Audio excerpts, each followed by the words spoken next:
Bueno, estamos en Apocalipsis 15 entonces. Ok, entonces capítulo 15, versículo 1. Dice, vi en el cielo otra señal grande y maravillosa. 7 ángeles con las 7 plagas, que son las últimas, pues con ellas se consumará la ira de Dios. O sea, aquí ya en el capítulo 14 vimos que ya venía el ángel gritando, aleluya, ya llegó el juicio de Dios. Estas 7 plagas son los juicios de Dios. O sea, dice, con eso se consumará la ira de Dios. En la semana que entra, el capítulo 16, vamos a ver que estos 7 ángeles, estas 7 plagas, vienen en 7 copas.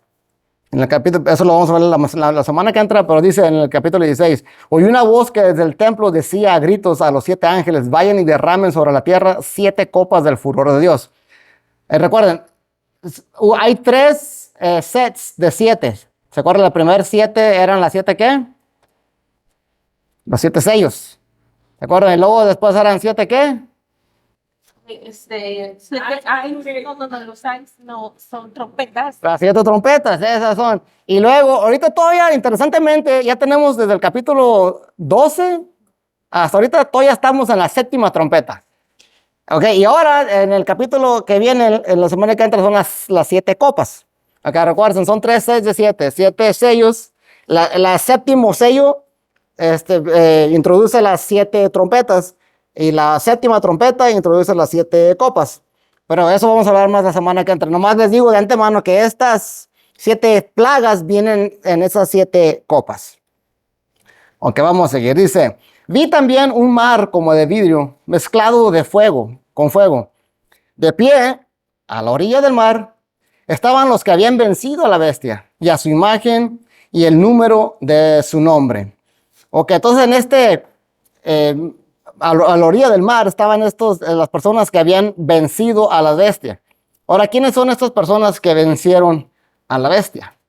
Los que no se dejaron sellar.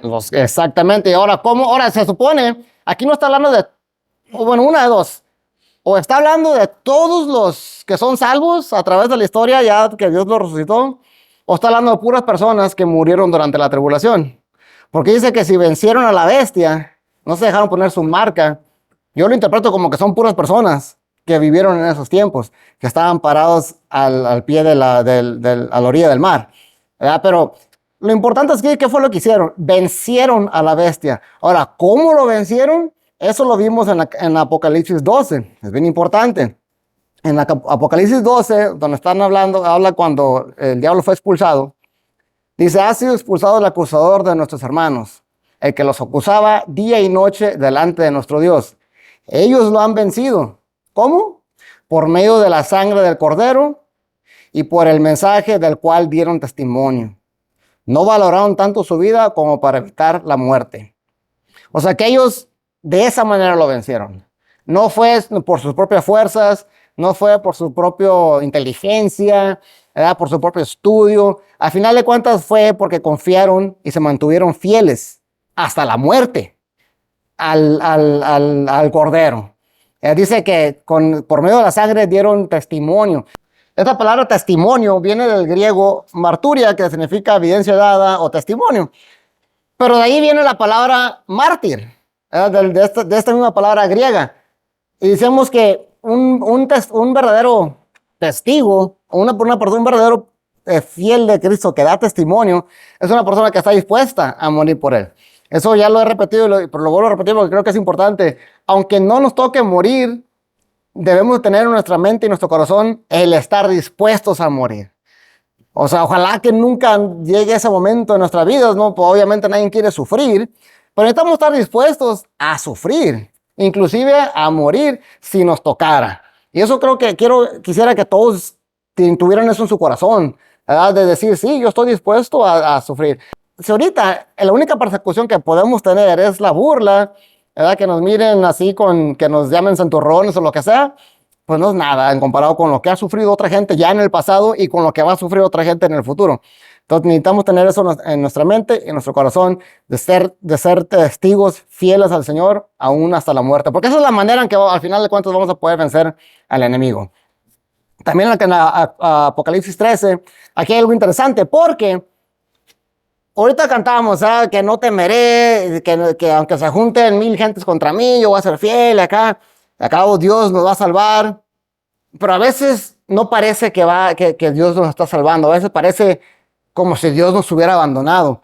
Por ejemplo, en Apocalipsis 13 decía, hablando de la bestia, decía, también se le permitió hacer guerra a los creyentes y vencerlos. O sea, en el momento sí pareciera, oh, ¿dónde está Dios? Oh, ya nos está ganando, está ganando el demonio. Podemos pasar situaciones en nuestras vidas muy similares así. Es decir, Señor, ¿dónde estás? O sea, yo he estado estudiando, yo he estado yendo a la iglesia, me he mantenido fiel, y mira nomás lo que me pasa. Mira cómo está el matrimonio, mira cómo está mi salud, o mira cómo están mis finanzas. Pareciera que muchas veces que el diablo nos está venciendo. Hasta pudiéramos decir, nos venció. Aquí a mucha gente literalmente los va a matar, ¿verdad? O sea, los mató aquí en Apocalipsis 13. Y podemos tener esa sensación de derrota, pero no. Todo eso es plan de Dios. Tenemos que confiar, confiar en el Señor hasta lo último. Y siempre me recuerdo del testimonio de los amigos de Daniel, cuando dijeron, el Señor tiene el poder de sacarnos del horno, pero aún si no nos sacara, de todo modo estamos dispuestos a morir quemados en el horno. O sea, ellos sabían que a lo mejor no lo hacía, no porque no podía, sino porque en su plan así era, ¿verdad? Igual nosotros tenemos que tener eso bien clavado en nuestra mente y en nuestro corazón. Dios tiene el poder de librarnos de cualquier enfermedad, de cualquier problema, de cualquier cosa que suceda. Pero si no lo hace, es porque hay un plan ahí, hay un plan. Aunque parezca que nos está venciendo el enemigo, no se dejen vencer. Sigan fiel aún hasta la muerte. Eso es lo que miro yo aquí en esto, ¿verdad? Que al final de cuentas, dice la Biblia, que nosotros vamos a vencer porque en Cristo somos más que vencedores. Amén. Ok, vamos a seguir. Esto nomás quería enfatizar eso. Ok, hablando de estas personas, dice, tenían las arpas que Dios les había dado y cantaban el himno de Moisés, siervo de Dios, y el himno del Cordero. Grandes y maravillosas son tus obras, Señor Dios Todopoderoso. Justos y verdaderos son tus caminos, Rey de las naciones. ¿Quién no te temerá, oh Señor? ¿Quién no glorificará tu nombre? Solo tú eres santo. Todas las naciones vendrán y te adorarán, porque han salido a la luz las obras de tu justicia. Porque aquí vemos cuál es la canción de Moisés. ¿Se acuerdan el himno de Moisés? ¿En qué parte sale esa? Cuando cruzan el mar, cuando se abre el mar y cruzan y que el mar pues devora al faraón y a los carros del faraón. Y aquí me gusta porque ahí también era una situación bien peligrosa, bien difícil para los que estaban ahí en ese momento. Ellos ya estaban perdidos. Estaba el mar y estaba el ejército. Venían a ellos, ya no había a dónde ir. O sea, ya también estaban fritos, ¿verdad? Pero también vemos que se mantuvieron fieles, al final el Señor obró y por eso empezaron a cantar. O sea, es algo muy similar a lo que va a pasar ahí. También aquí ya están vencidos, ya no hay nada que puedan hacer ellos, tienen que confiar completamente en Dios.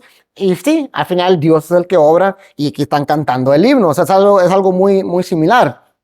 Ahora se cantaban el himno de Moisés y el himno del Cordero. Creo que la única diferencia es que en ese momento era solamente Israel. Dios había salvado al pueblo de Israel. Aquí en este tiempo va a ser gente de toda tribu, toda lengua, toda nación. Por eso aquí dice que Él es rey de las naciones. Ya no nomás es rey de los judíos, como dicen en los evangelios. Es rey de las naciones. Dice que todas las naciones vendrán y te adorarán. Eso es una profecía que se está cumpliendo. Hay varias profecías en el Antiguo Testamento que hablan de esto. Una, por ejemplo, Zacarías 14:9. Dice, el Señor será rey ¿sobre qué? Toda la tierra. En aquel día el Señor será el único Dios y su nombre será el único nombre. O sea, todas las naciones van a saber que el Señor que Dios es el Señor. Toda rodilla se doblará ante el Señor, ante Cristo. Y es un día va a pasar. Ahorita hay naciones que tienen otros dioses. Hay países donde, como la India, por ejemplo, tienen un montón de dioses. Dicen que tienen como, no me acuerdo, detrás escuché uno que decía que más de 1 millón de dioses Si recuerdo bien, de hecho es que tienen un montón de dioses. Dice este predicador, el que dijo esto, dice, aquí en Estados Unidos muchas veces, cuando hablamos de Dios, pues sabemos que hablamos del Dios de la Biblia, porque esa es la cultura en la que hemos crecido. Entonces mucha gente cuando dice, ¿crees en Dios? Pues saben de qué estamos hablando. Pero dice él, cuando yo he ido a otros países, como a la India, allá tienes que especificar, ¿crees en el Dios de Israel? ¿Crees en el Dios de Abraham, de Isaac y de Jacob? Porque si le dices a alguien, ¿crees en Dios? Ah, sí, ¿en cuál? Porque allá es diferente, la cultura es diferente.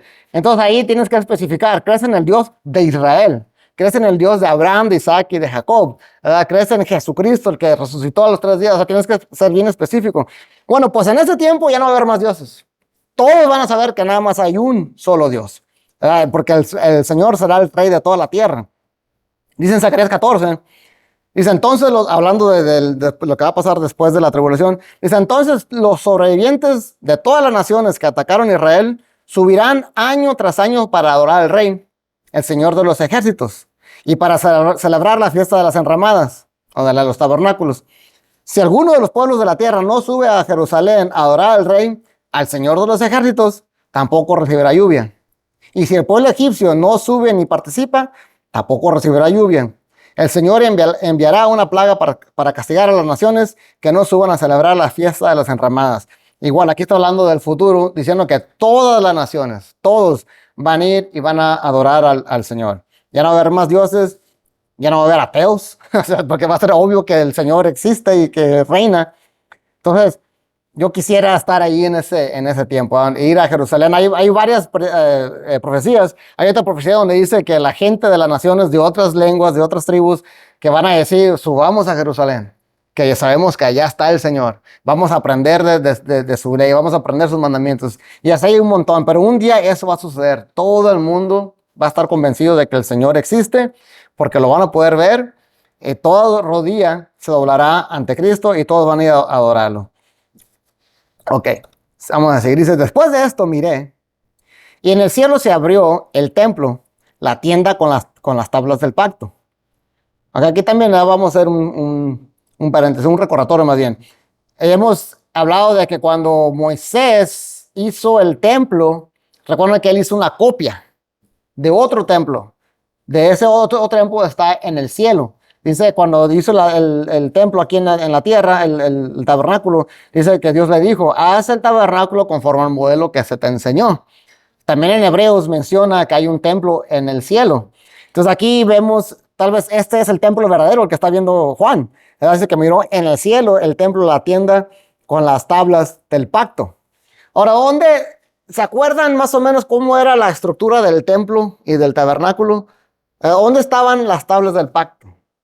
¿Se acuerdan? Bueno, estaban adentro del arca y el arca estaba adentro del lugar santísimo. Este es más o menos un modelo, ¿verdad? Dice que estaba el lugar santo, allá, adentro es la primera sección, y en la última sección, donde están las últimas cortinas, ese era el lugar santísimo, donde solamente entraba el sumo sacerdote una vez al año. Y ahí estaba el arca, y ahí estaban las tablas del pacto. ¿Cuáles son las tablas del pacto? Los 10 mandamientos. Ajá, ahí era donde estaban. Entonces dice que aquí él está viendo las verdaderas, o sea, el verdadero lugar santísimo, las verdaderas tablas del pacto, él lo está viendo aquí. Dice aquí en Hebreos 10, hablando sobre esto. Dice, así que hermanos, mediante la sangre de Jesús, tenemos confianza para entrar en el lugar santísimo, por el camino nuevo y vivo que Él nos ha abierto a través de la cortina, lo cual hizo mediante su cuerpo. Aquí el autor de Hebreos está hablando del templo ese del cielo, porque cuando se escribió Hebreos se cree que todavía existía el templo terrenal. Y obviamente nadie tenía permiso de entrar al lugar santísimo. Solamente el sumo sacerdote una vez al año entraba al lugar santísimo. Pero aquí el autor de Hebreos dice que mediante la sangre de Jesús ahora podemos entrar confiadamente a ese lugar santísimo. No al de la tierra, porque si cualquiera que iba a tratar de meterse, lo iban a correr luego. Se refiere al espiritual. Pues tenemos confianza de estar ante Dios, sin saber, sabiendo que no vamos a ser destruidos por su gloria, porque dice que nadie puede estar ante la presencia de Dios sin ser destruido. Bueno, pues mediante la sangre de Jesús, sí podemos entrar confiadamente.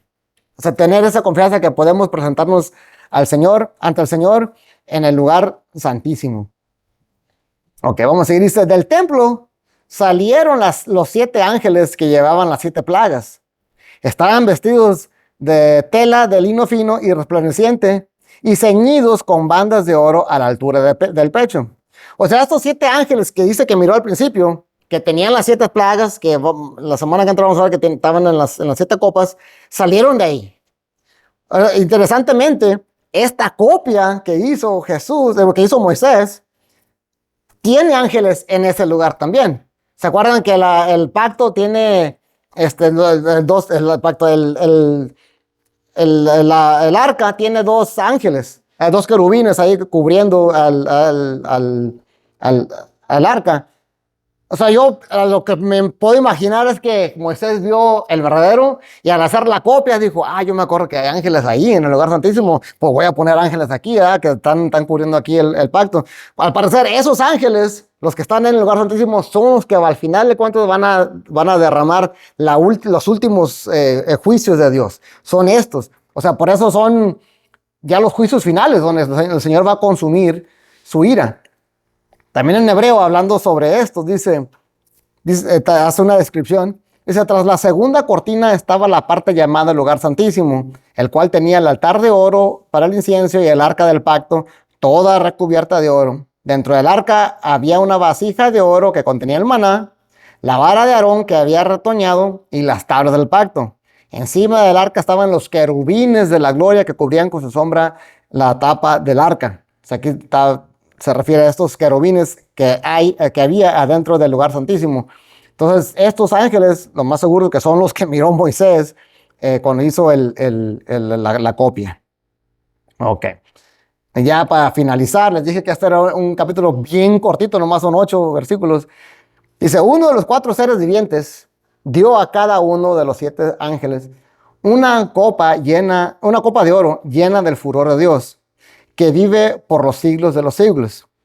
El templo se llenó del humo que procedía de la gloria y del poder de Dios. Nadie podía entrar ahí hasta que se terminaron las 7 plagas de los 7 ángeles. Ahora vamos a ver que estas son plagas terribles. Eso lo vamos a ver la semana que entra. Y ya todo lo que es el capítulo 16, 17, 18 y 19 describe todo esto, cómo va a ser el juicio final para el diablo. Y después en el capítulo 20 vamos a ver que es donde se inicia el reino milenial. Pero del capítulo 16, 17, 18 y 19 se va a hablar de estos juicios que van a ser estos 7 ángeles, que son ya los últimos para consumar la ira de Dios. Ok, y en realidad eso es todo. Nomás son 8 versículos. Este capítulo era bien cortito, por eso dije ahora va a ser un estudio bien cortito. Pero ¿qué aprendemos aquí? Que los que vamos a vencer en Cristo. Puede que parezca que el diablo nos está venciendo a nosotros, que el diablo va ganando. Va a haber, como dije hace rato, va a haber situaciones en nuestra vida donde parezca que todo va mal. Y sí, según lo que dice la Biblia, las cosas van a poner peores antes de que mejoren. Desafortunadamente, ese es el plan de Dios, por algún motivo así lo tiene. Pero tenemos que confiar al final, sabiendo que nosotros vamos a vencer y que las plagas que vienen no son para nosotros, sino son para el diablo, para los ángeles y para la gente que no va a ser salva al final.